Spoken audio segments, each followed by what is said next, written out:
ओम शांति। आज है 11 अप्रैल 2026 की साकार मुरली से बाबा कहते हैं अंतर्मुखी बच्चे। आज बाबा ने कहा अंतर्मुखी बच्चे ज्ञान रूप अवस्था में रहकर इन महावाक्यों को धारण करो, तब अपना व अन्य आत्माओं का कल्याण कर सकेंगे। ये दादियों की डायरी से लिया है। तो क्या कहा बाबा ने? ज्ञान रूप अवस्था में रहकर, ज्ञान स्वरूप में रहकर महावाक्यों को धारण करो। जो बाबा हमें मुरली के द्वारा रोज महावाक्य धारण करवाते हैं, उसे धारण करो, तब अपना व अन्य आत्माओं का कल्याण कर सकेंगे। प्रश्न है, सर्वोत्तम सच्ची सर्विस कौन सी है? यथार्थ सर्विस का सूक्ष्म और महीन राज क्या है? क्या किया प्रश्न बाबा ने कि सर्वोत्तम सच्ची सर्विस कौन सी है? सर्विस तो सभी कर रहे हैं, लेकिन सर्वोत्तम सच्ची सर्विस कौन सी है? यथार्थ सर्विस का सूक्ष्म और महीन राज क्या है? उत्तर है, जब किसी से कोई भूल होती है तो उसे सावधान करने के साथ सूक्ष्म रीति से अपनी योग शक्ति उन पर पहुंचाकर उनके अशुद्ध संकल्पों को भस्म करना, यही सर्वोत्तम सच्ची सर्विस है। साथ साथ अपने ऊपर भी अटेंशन देना। मनसा में कोई अशुद्ध संकल्प उत्पन्न न हो, इसमें खुद को सावधान रहना, खुद भी सावधान रहना और दूसरों प्रति ऐसी दिव्य सर्विस करना, यही सर्विस का सूक्ष्म और महीन राज है। तो बाबा ने क्या कहा कि अगर कोई भूल होती है तो उसे सावधान करने के लिए अपनी सूक्ष्म रीति से, योग शक्ति से उन तक पहुँच जाकर उनके भी अशुद्ध संकल्पों को भस्म करना। अगर कोई भूल हो जाती है तो अपने शुद्ध संकल्पों द्वारा उनके भी अशुद्ध संकल्पों को भस्म करना, यही सर्वोत्तम सच्ची सर्विस है, यानी मनसा सेवा करना। और साथ साथ ऊपर अपने ऊपर भी अटेंशन देना और मनसा द्वारा कोई अशुद्ध संकल्प उत्पन्न हो रहा है तो उसे भी उत्पन्न होने नहीं देना, यानी मनसा द्वारा उसे भी ठीक कर देना। तो इसमें खुद भी सावधान रहना और दूसरों प्रति भी ऐसी दिव्य सर्विस करना, यही है सर्विस का सूक्ष्म और महीन राज। ओम शांति। ओम शांति बाबा। हर एक पुरुषार्थी बच्चे को पहले अंतर्मुख अवस्था अवश्य धारण करनी है। अंतर्मुख अवस्था यानी इस सारी दुनिया से उपराम होकर अपने अंतर में समेट लेना अपने आप को, अपने आत्मिक समृद्धि में रहना। तो अंतर्मुखता में बड़ा ही कल्याण समाया हुआ है। इस अवस्था से ही अचल स्थिर धैर्यवत निर्माण चित्त इत्यादि दैवीय गुणों की धारणा हो सकती है तथा संपूर्ण ज्ञान में अवस्था प्राप्त हो सकती है। इस अवस्था से ही अचल स्थिर धैर्यवत निर्माण चित्त, ये सभी क्या है? दैवीय गुण।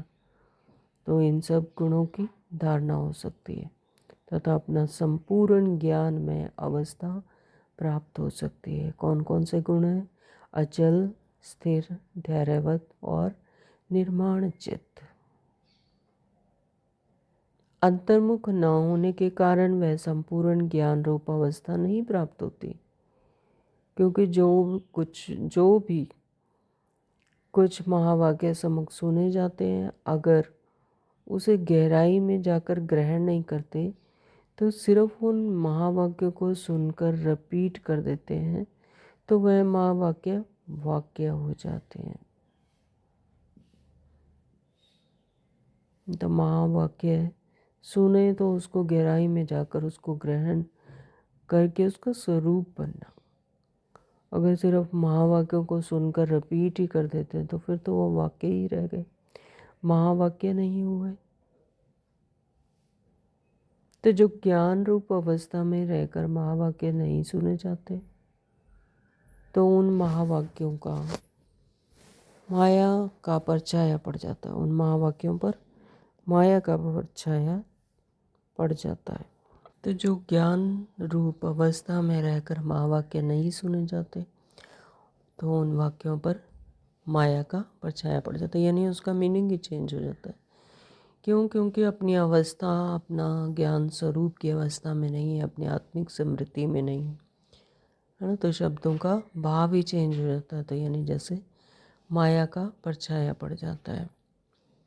अब ऐसी माया के अशुद्ध वाइब्रेशन से भरे हुए महावाक्य सुनकर सिर्फ रिपीट करने से खुद सहित औरों का कल्याण होने के बदले अकल्याण हो जाता है।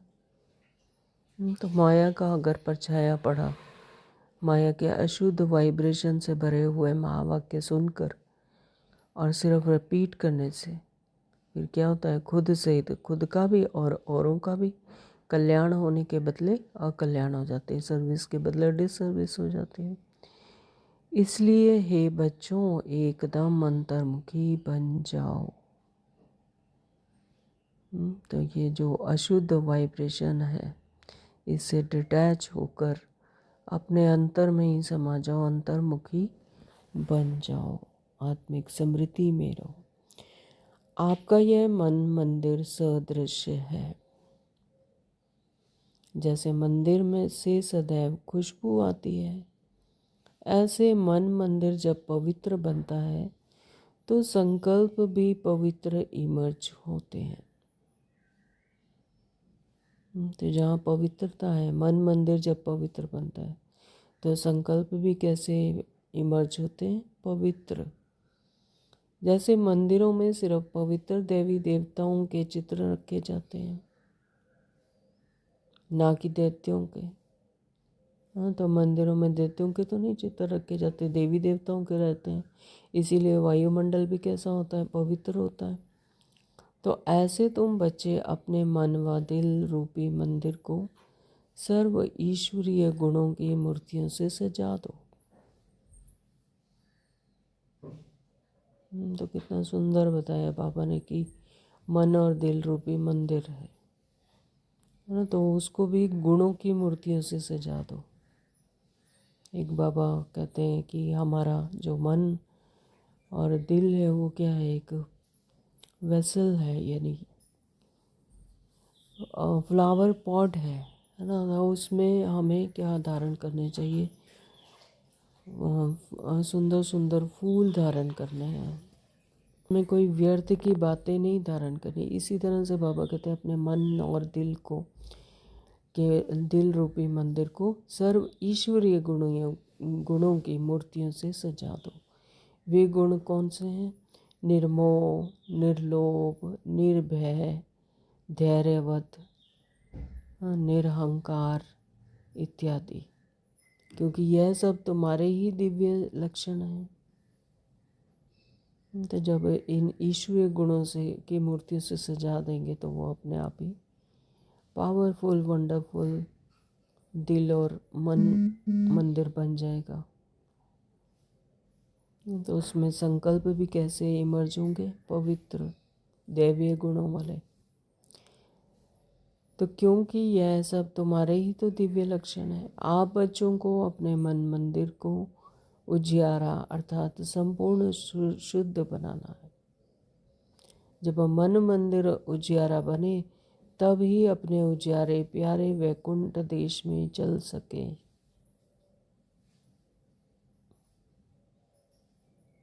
तो अब अपने मन की उज्जवल बनाने का प्रयत्न करना है और मन सहित विकारी कर्मेंद्रियों को वश करना है।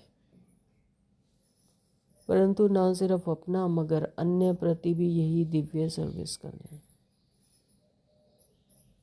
तो मनसा सेवा अपने प्रति तो करनी ही है, लेकिन दूसरों के प्रति भी यही दिव्य सर्विस करनी है।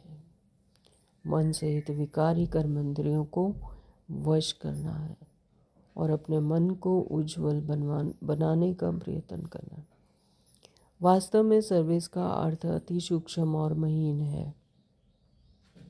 ऐसा नहीं है कि किसी की भूल पर सिर्फ सावधान करना, इतने तक सर्विस है, परंतु नहीं, उनको सूक्ष्म रीति अपनी योग की शक्ति पहुंचाए, उनके अशुद्ध संकल्प को भस्म कर देना, यही सर्वोत्तम सच्ची सर्विस है। तो सिर्फ सर्विस का अर्थ ये नहीं है कि अपने ही सूक्ष्म महीन जो संकल्प हैं उनको ही परिवर्तन करना, बल्कि दूसरों के भी मन मस्तिष्क में जो अशुद्ध संकल्प हैं उनको भी वो योग की शक्ति पहुंचाकर उनको भी भस्म कर देना।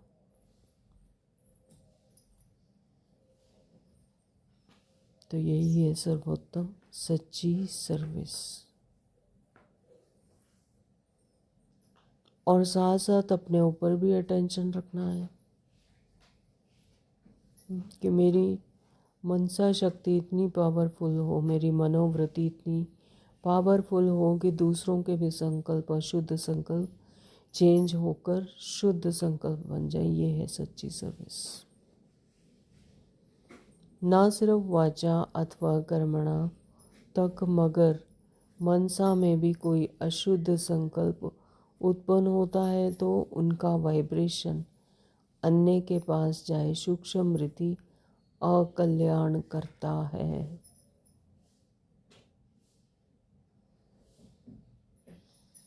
जिसका बोझ फिर खुद पर आता है और वही बोझ बंधन बन जाता है। इसलिए हे बच्चों, खुद सावधान रहो, फिर अन्य प्रति वही दिव्य सर्विस करो।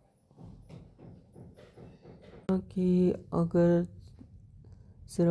ना सिर्फ वाचा और कर्मणा तक है ना, बल्कि मनसा में भी अगर कोई अशुद्ध संकल्प किसी के भी प्रति उत्पन्न होता है तो उनका वाइब्रेशन अन्य के पास सूक्ष्म रीति से अकल्याण करता है। तो जिसका बोझ फिर खुद पर भी आता है और वही बोझ बंधन बन जाता है, हिसाब किताब बन जाता है। इसलिए हे बच्चों, खुद सावधान रहो, फिर अन्य प्रति वही दिव्य सर्विस करो। तो यही आप सेवाधारी बच्चों का अलौकिक कर्तव्य है।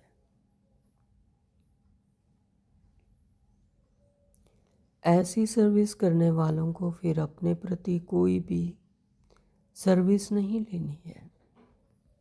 भल कभी कोई अनायास भूल हो भी जाए तो उसे अपनी बुद्धि योग बल से सदैव सदैव के लिए करेक्ट कर देना है।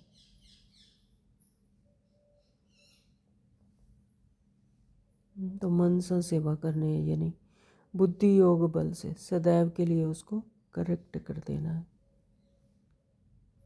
मनसा से फिर कर्मणा में ना जाए, अनायास ही भूल अगर हो भी जाए तो बुद्धि योग बल से बाबा कहते हैं कि सदैव ही उसको करेक्ट कर देना है।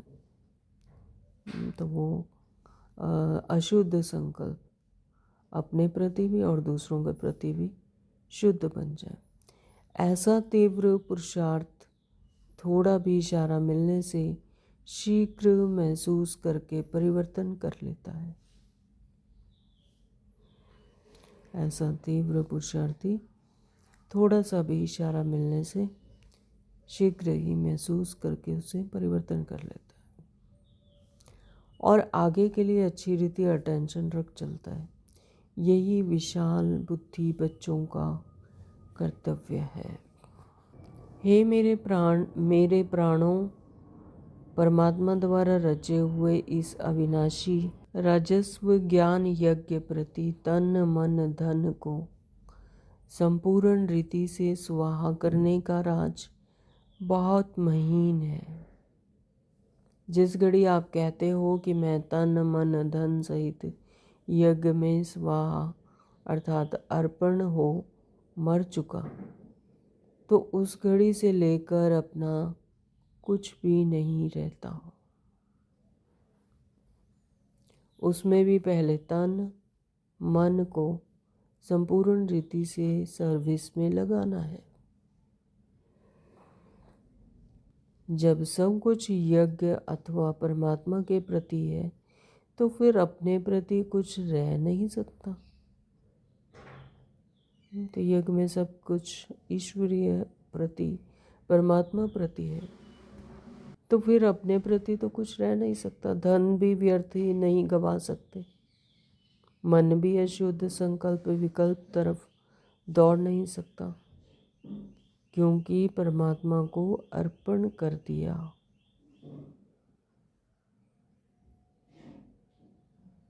मन भी तेरा तन भी तेरा। हाँ, तो मन भी अशुद्ध संकल्प विकल्प की तरफ दौड़ नहीं सकता। मन किसको अर्पण किया? परमात्मा को। तो मन भी उसका हो गया, फिर उसमें अशुद्ध संकल्प आ कैसे सकते हैं? अब परमात्मा तो है ही शुद्ध शांत स्वरूप,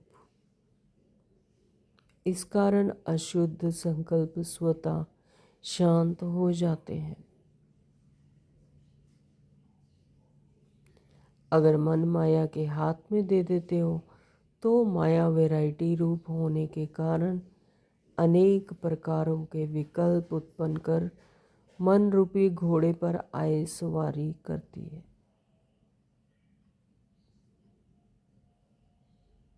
तो अपना मन मना भाव, अपने मन को भी परमात्मा को सौंप दो, तो फिर अशुद्ध संकल्प आ नहीं सकते, अशुद्ध हो नहीं सकते, है ना। तो अगर मन को माया के हाथ में दे देते तो फिर माया अपना रूप दिखाती है, अपने वैरायटी रूप से फिर अनेक प्रकार के विकल्प उत्पन्न कर मन रूपी घोड़े पर आकर सवार हो जाती है। अगर किसी बच्चे को अभी तक भी संकल्प विकल्प आते हैं तो समझना चाहिए कि अभी मन पूर्ण रीति से स्वाहा नहीं हुआ है।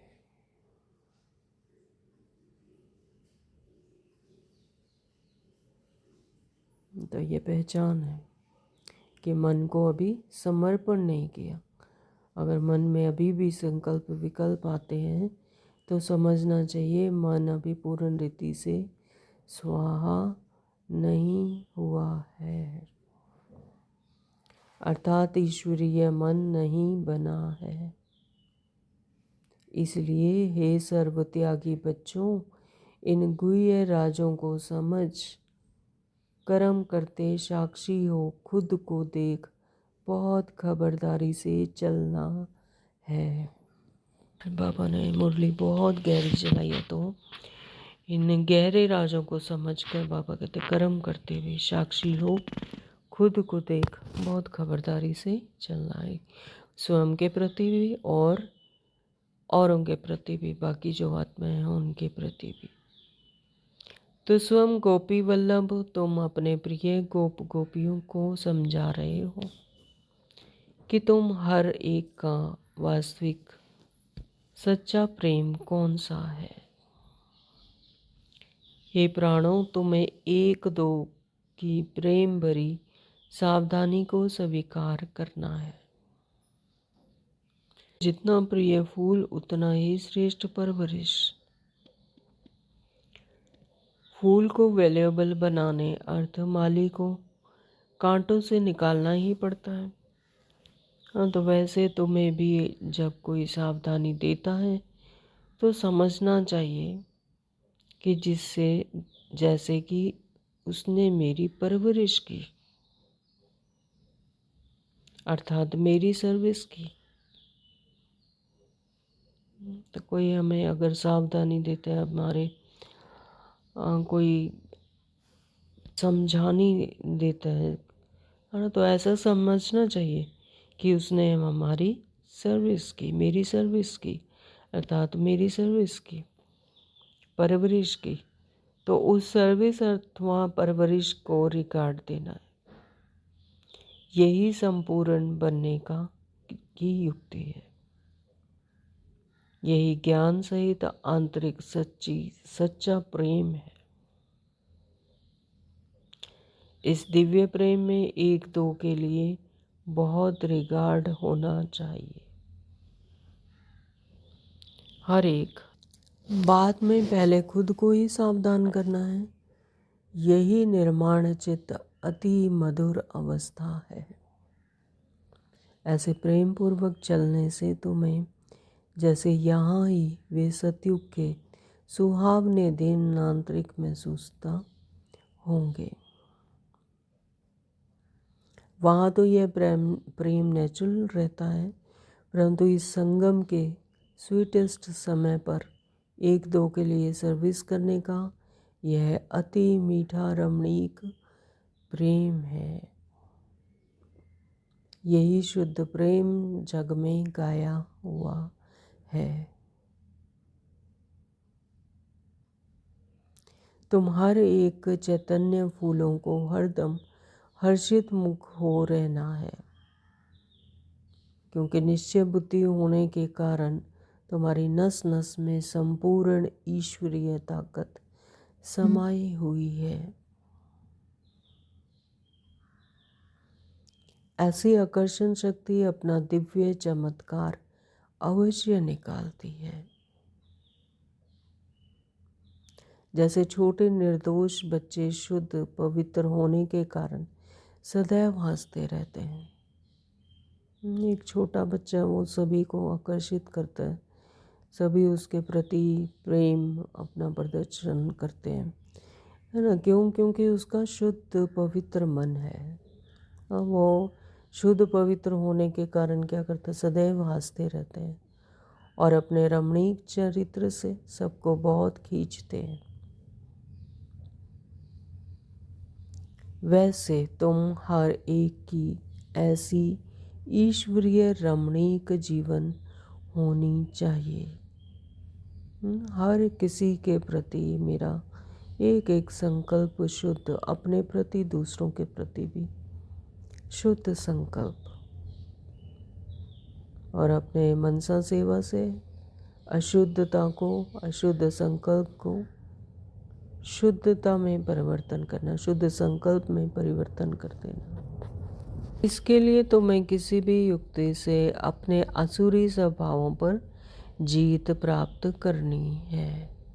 अशुद्ध संकल्प क्या है? आसुरी स्वभाव, है ना। तो बाबा कहते हैं तो मैं किसी भी युक्ति से, यानी अपने मनोवृत्ति को की संभाल कर अपने अशुद्ध संकल्पों को शुद्धता में परिवर्तन कर आसुरी स्वभावों पर जीत प्राप्त करनी है।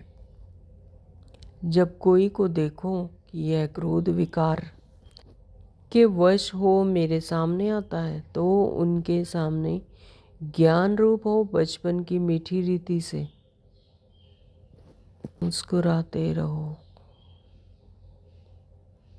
तो वह खुद शांत हो जाएगा,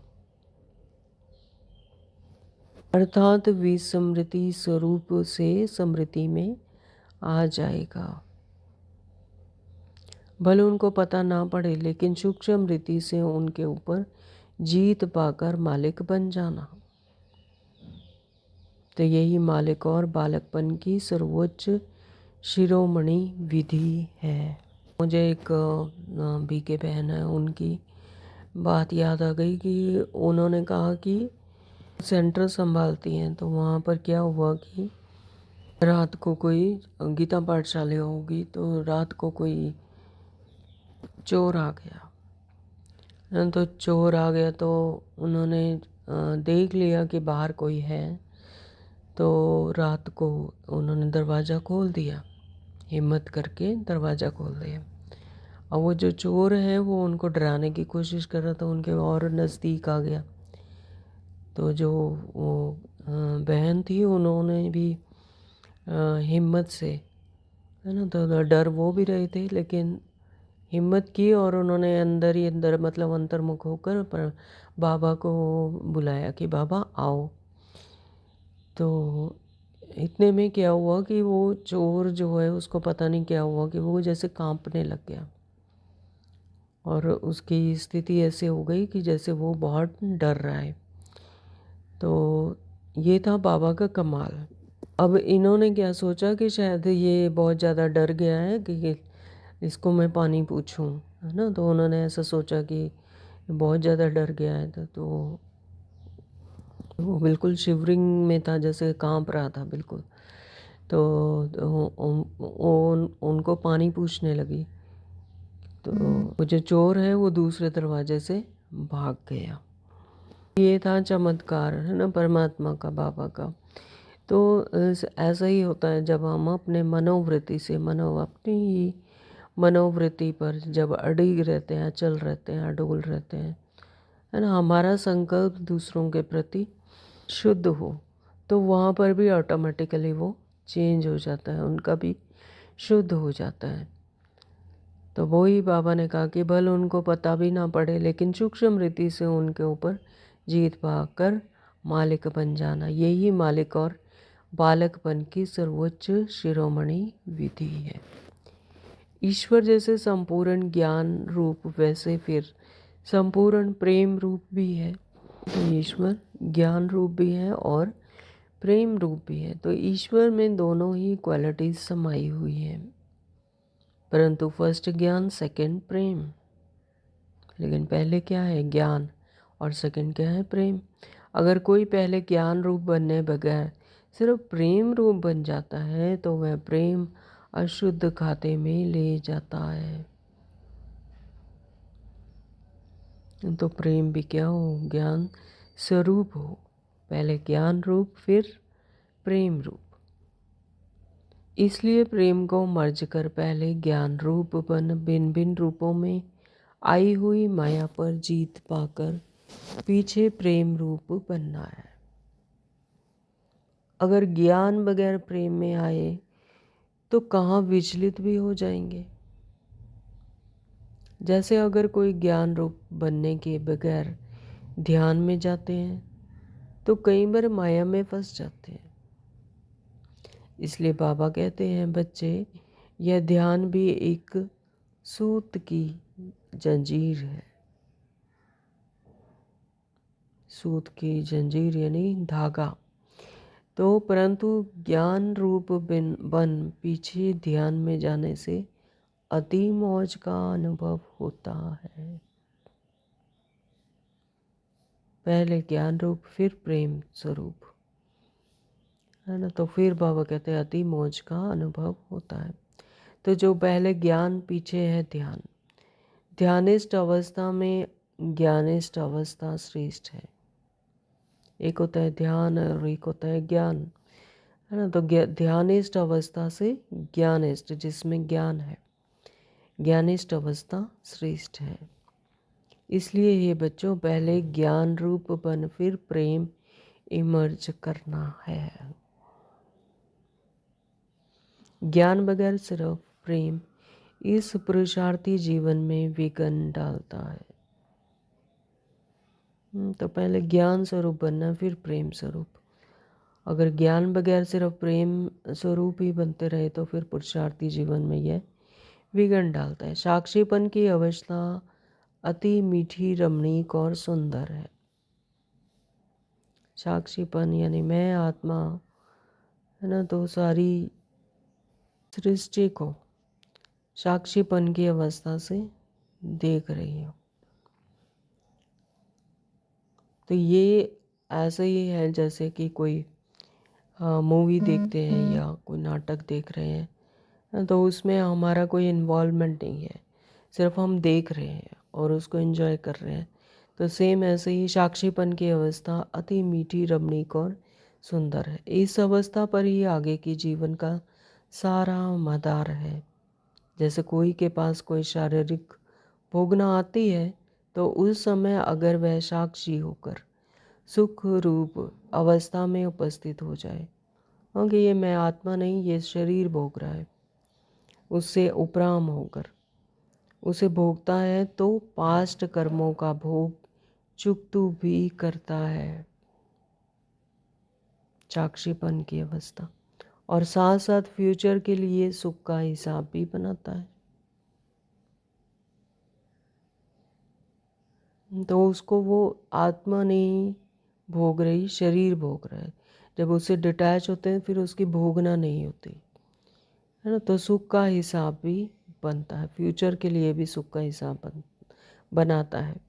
तो यह साक्षीपन की सुख स्वरूप अवस्था पास्ट और फ्यूचर दोनों से कनेक्शन रखती है। तो यह साक्षीपन की सुख स्वरूप अवस्था पास्ट और फ्यूचर दोनों से कनेक्शन रखती है। हाँ, तो जो पहले हुआ तो जिसके कारण मतलब दुख आया शरीर को, है ना, जब उससे साक्षीपन होकर सिर्फ उसे उससे उपराम होकर उसे देख रहे हैं, उसमें फंस नहीं रहे हैं, तो फ्यूचर के लिए भी उससे हिसाब किताब से बच जाते हैं, तो सुख का हिसाब बन जाता है। तो यानी दोनों से कनेक्शन रखती है, पास्ट से भी और फ्यूचर से भी। तो इस राज को समझने से कोई भी ऐसे नहीं कहेगा कि मेरा यह सुहावना समय सिर्फ चुकतू करने में चला गया। तो ये क्या है, सुहावना समय परमात्मा का याद करने का। तो यह समय सिर्फ अपने हिसाब किताब चुकतू करने में ना चला जाए, तो साक्षी होकर सब कुछ देखकर उससे उपराम होकर अपने पुरुषार्थ में ही इस सुहावने समय में परमात्मा को याद करना। नहीं, यही सुहावना पुरुषार्थ का समय है। तो ये सुहावना समय क्या है, पुरुषार्थ का समय है, परमात्मा के सानिध्य में रहने का समय है। तो ये समय अपने हिसाब किताब चुकतू करने में न चला जाए। तो जिस समय दोनों कार्य संपूर्ण रीति सिद्ध होते हैं, ऐसे दोनों कार्य को सिद्ध करने वाला तीव्र पुरुषार्थी हो। तीव्र पुरुषार्थी ही अतीन्द्रिय सुख का आनंद के अनुभव में रहता है।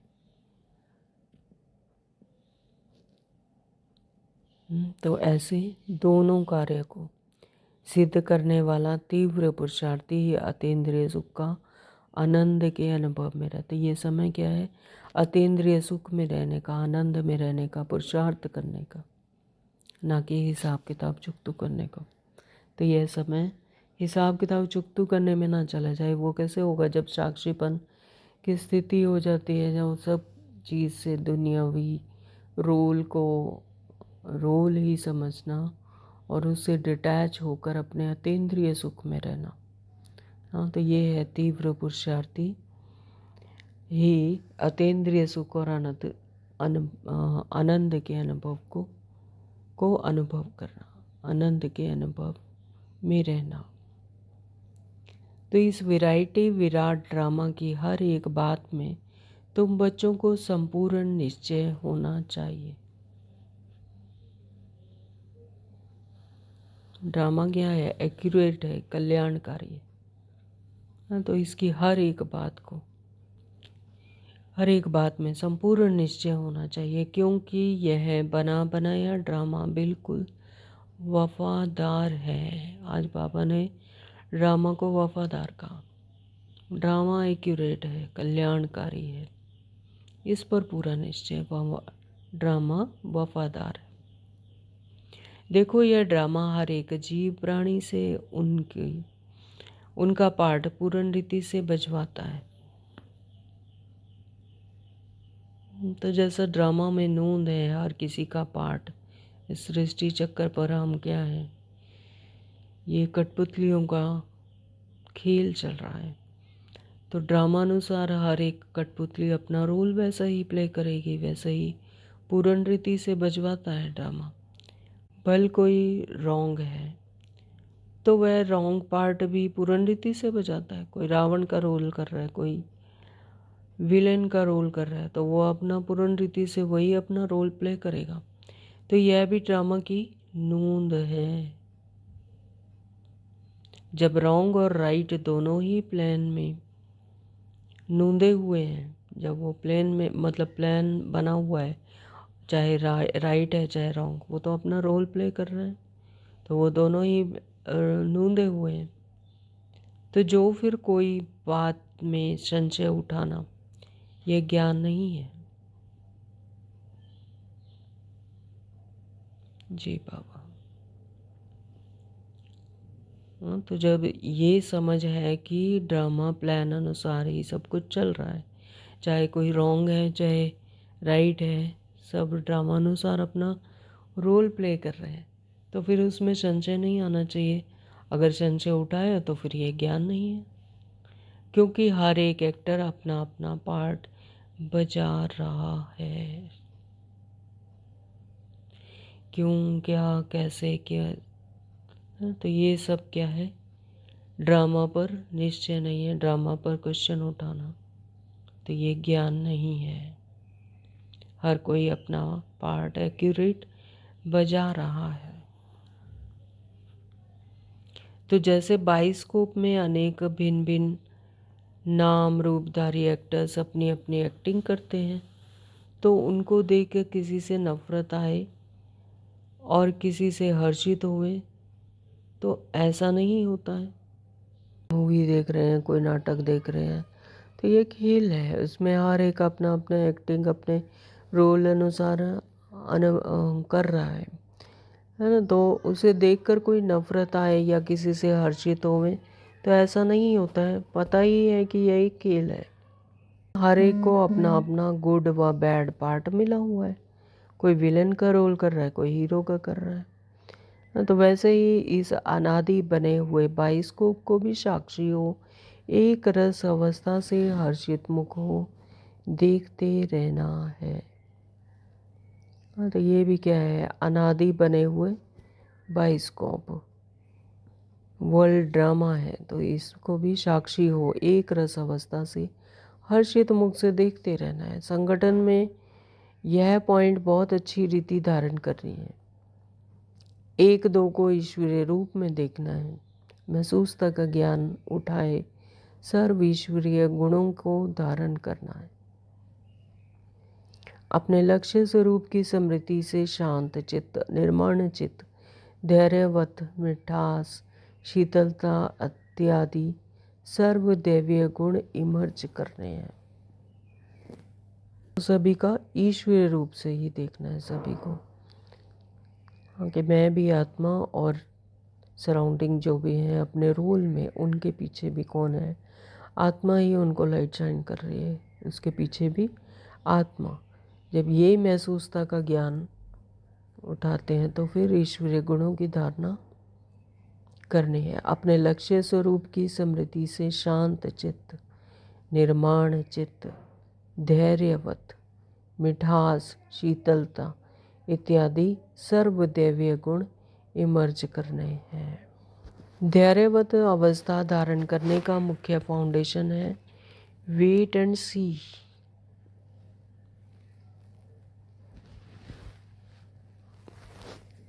हे मेरे प्रिय बच्चों, वेट अर्थात धैर्य धरना, सी अर्थात देखना, धैर्यवत होकर देखना। अपने दिल भीतर पहले धैर्यवत गुण धारण कर, उसके बाद फिर बाहर से विराट ड्रामा को साक्षी हो देखना है। जब तक कोई भी राज सुनने का समय समीप आवे, तब तक धैर्यवत गुण की धारणा करनी है। समय आने पर उस धैर्यता के गुण से राज सुनने में कभी भी विचलित नहीं होंगे। इसलिए हे पुरुषार्थी प्राणों, जरा ठहरो। आज बाबा हमें क्या कह रहे हैं? पुरुषार्थी प्राणों, हाँ, तो जरा ठहरो और आगे बढ़कर राज देखते चलो। धैर्यवत रहना, धैर्यवत का गुण धारण करना। तो इस ही धैर्यवत अवस्था में सारा कर्तव्य संपूर्ण रीति से सिद्ध होता है। यह गुण निश्चय से बांधा हुआ है। ऐसे निश्चय बुद्धि साक्षी दृष्टा ही हर खेल को हर्षित चेहरे से देखते, आंतरिक धैर्यवत और अडोल चित्त रहते हैं। तो जो साक्षी दृष्टा होकर ड्रामा के हर खेल को हर्षित चेहरे से देखते हैं, आंतरिक धैर्यवत रहते हैं, वही फिर अडोल चित्त रहते हैं। तो यही ज्ञान की परिपक्व अवस्था है। तो यही ज्ञान की उच्चतम परिपक्व अवस्था है, जो अंत में संपूर्णता के समय प्रैक्टिकल में रहती है। इसलिए बहुत समय से लेकर इस साक्षीपन की अवस्था में स्थित रहने का परिश्रम करना है। यही मेहनत है। साक्षीपन की अवस्था में जो कुछ भी हो रहा है ड्रामा अनुसार हो रहा है, मैं आत्मा अपने आत्मिक स्मृति में रहकर उस सब से उपराम होकर उसे ड्रामा के खेल को खेल समझकर देख रही हूँ।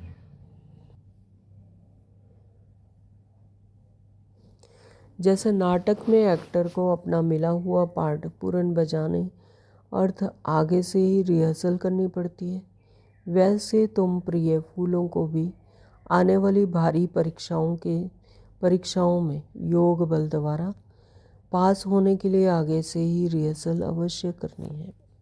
लेकिन बहुत समय से लेकर अगर यह पुरुषार्थ किया हुआ नहीं होगा तो उस समय घबराहट में फेल हो जाएंगे। पहले से ही रिहर्सल करनी, जैसे नाटक होता है उसमें एक्टर अपना मिला हुआ पार्ट का भाई वो अच्छे से पार्ट प्ले हो तो उसके लिए रिहर्सल करता है। तो इसी तरह से बाबा कहते हैं तुम प्रिय फूलों को भी आने वाली भारी परीक्षाओं के लिए योग बल द्वारा पास होने के लिए आगे से ही रिहर्सल अवश्य करनी है। और लेकिन बहुत समय के से लेकर अगर यह पुरुषार्थ किया हुआ नहीं होगा तो उसमें घबराहट से फेल हो जाएंगे। तो इसलिए पहला अपना ईश्वरीय फाउंडेशन पक्का रख दैवीय गुणधारी बन जाना है। यानी कोई भी परिस्थिति है उसमें ड्रामानुसार रोल भी प्ले होगा, सब कुछ होगा आनंद, लेकिन मैं आत्मा उस परिस्थिति को अपनी उपराम अवस्था से अपने साक्षीपन की दृष्टा से उस पर कैसे विजय पा सकती हूँ ना, तो उसकी प्रैक्टिस, उसका रिहर्सल पहले से ही करनी है। यानी योग बल से उसको कैसे पास किया जाएगा। हाँ, तो इसलिए पहला अपना ईश्वरीय फाउंडेशन पक्का रख दैवीय गुणधारी बन जाना है। ज्ञान स्वरूप स्थिति में स्थित रहने से स्वतः शांत स्वरूप अवस्था हो जाती है, शांत रूप अवस्था हो जाती है। तो ज्ञान स्वरूप स्थिति में रहेंगे तो स्वतः ही शांत स्वरूप अवस्था भी हो जाएगी। तो जब ज्ञानी तो वो आत्मा बच्चे इकट्ठे बैठकर मुरली सुनते हैं तो चारों तरफ शांति का वायुमंडल बन जाता है, क्योंकि वे कुछ भी महावाक्य सुनते हैं तो आंतरिक डीप चले जाते हैं। डीप जाने के कारण आंतरिक कोनों को शांति की मीठी महसूसता होती है। जब इसके लिए कोई खास बैठकर मेहनत नहीं करनी है, परंतु ज्ञान की अवस्था में स्थित रहने से यह गुण अनायास ही आ जाता है, स्वतः ही, मतलब वैसा वायुमंडल बन जाता है। जब ऐसे आंतरिक अवस्था में रहकर मुरली सुनते हैं तो ज्ञान की अवस्था हो जाती है, तो उसमें ज्ञान की अवस्था में स्थित रहने से शांति का वायुमंडल बन जाता है। तो यह गुण बाबा कहते हैं कि अनायास ही आ जाता है, स्वतः ही आ जाता है। तुम बच्चे जब सवेरे सवेरे उठकर एकांत में बैठते हो तो शुद्ध विचारों रूपी लहरें उत्पन्न होती हैं। उस समय बहुत उपराम अवस्था होनी चाहिए। फिर अपने निज शुद्ध संकल्प में स्थित होने से अन्य सब संकल्प आपे ही शांत हो जाएंगे और मन अमन हो जाएगा। मन अमन हो जाएगा यानी मन शांत हो जाएगा। तो फिर मन के क्रियाकलाप नहीं चलेंगे, अमन हो जाएगी, शांति हो जाएगी। तो क्योंकि मन को वश करने अर्थ कोई भी ताकत तो अवश्य चाहिए, इसलिए पहले अपने लक्ष्य स्वरूप के शुद्ध संकल्प को धारण करो। तो मन को वश करने के लिए अपने शुद्ध संकल्पों को धारण करो। तो जब आंतरिक बुद्धि योग कायदे प्रमाण होगा तो तुम्हारी यह निर्संकल्प अवस्था स्वतः हो जाएगी। तो जब आंतरिक बुद्धि योग कायदे प्रमाण होगा तो जैसा चाहिए स्थिति वैसी ही होगी, कायदे प्रमाण होगा तो तुम्हारी निरसंकल्प अवस्था स्वतः हो जाएगी, कोई संकल्प भी ना आए, ऐसी अवस्था स्वतः हो जाएगी। अच्छा, मीठे मीठे ज्ञान गुलजारी ज्ञान सितारों प्रति याद प्यार, गुड मॉर्निंग और नमस्ते। हम रूहानी बच्चों के रूहानी माता पिता बाप दादा को याद प्यार, गुड मॉर्निंग, नमस्ते जी, शुक्रिया मीठे बाबा, आपका बहुत बहुत दिल से शुक्रिया। धारणा के लिए मुख्य सार में नंबर 1 बाबा ने कहा कि अपने लक्ष्य स्वरूप की स्मृति से शांत चित्त, निर्माण चित्त, धैर्यवत, मिठास, शीतलता आदि सर्वदैवीय गुण धारण करने हैं। अपने लक्ष्य स्वरूप की स्मृति से शांत चित्त, निर्माण चित्त, धैर्यवत और मिठास, शीतलता आदि सर्वदैवीय गुण धारण करने हैं। नंबर 2 बाबा ने कहा निश्चय बुद्धि साक्षी दृष्टा हो, इस खेल को हर्षित चेहरे से देखते आंतरिक धैर्यवत और अडोल चित्त रहना है। निश्चय बुद्धि साक्षी दृष्टा से, साक्षीपन की दृष्टि से इस खेल को हर्षित चेहरे से देखे, कोई कैसी भी परिस्थिति है लेकिन मेरी वो दृष्टा हो, उस खेल को देखते हुए भी हर्षित रहना, आंतरिक धैर्यवत और अडोल चित्त रहना, क्योंकि निश्चय है कि ड्रामा एक्यूरेट है। बहुत समय से लेकर इस साक्षीपन की अवस्था में स्थित रहने का पुरुषार्थ करना है, बहुकाल का पुरुषार्थ होना चाहिए साक्षीपन का, साक्षी दृष्टा का। वरदान दिया बाबा ने एक ही रास्ता और एक से रिश्ता रखने वाले संपूर्ण फरिश्ता भव। तो रास्ता भी एक और रिश्ता भी एक से रहेंगे तब संपूर्ण फरिश्ता है। तो बड़ा सुंदर वरदान दिया बाबा ने, एक ही रास्ता और एक से रिश्ता रखने वाले संपूर्ण फरिश्ता भव।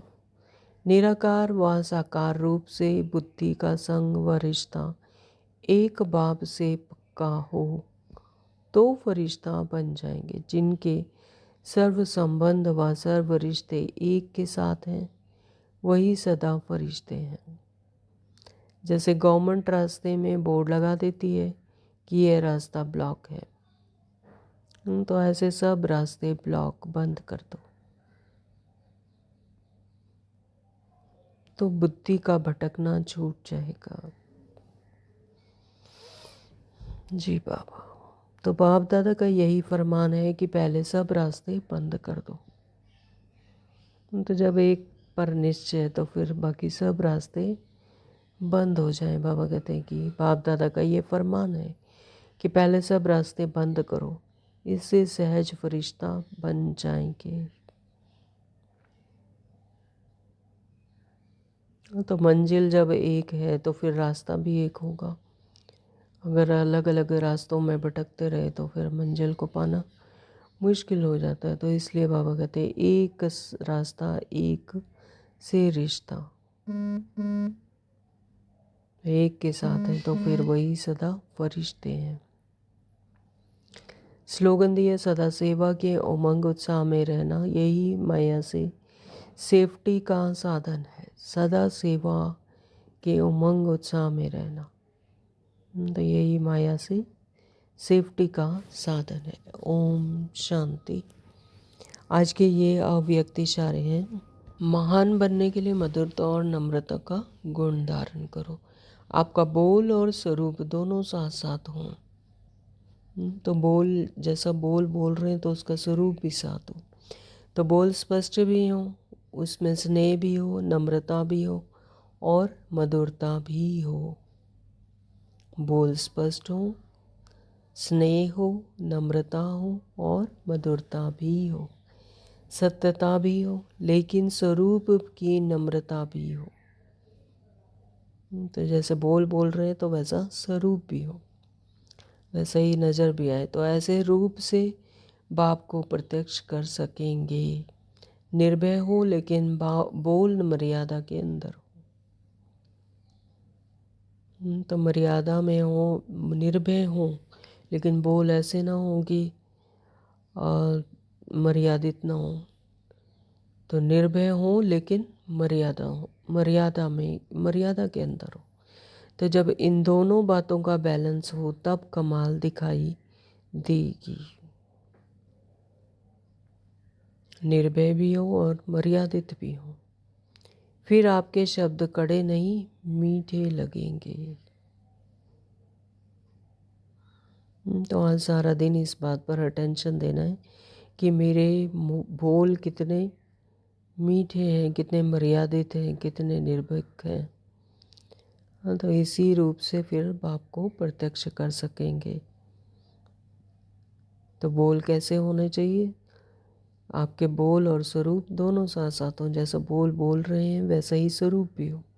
बोल स्पष्ट भी हो, स्नेह भी हो, बोल में नम्रता भी हो, मधुरता भी हो, निर्भयता भी हो, मर्यादित भी हो, और सत्य भी हो।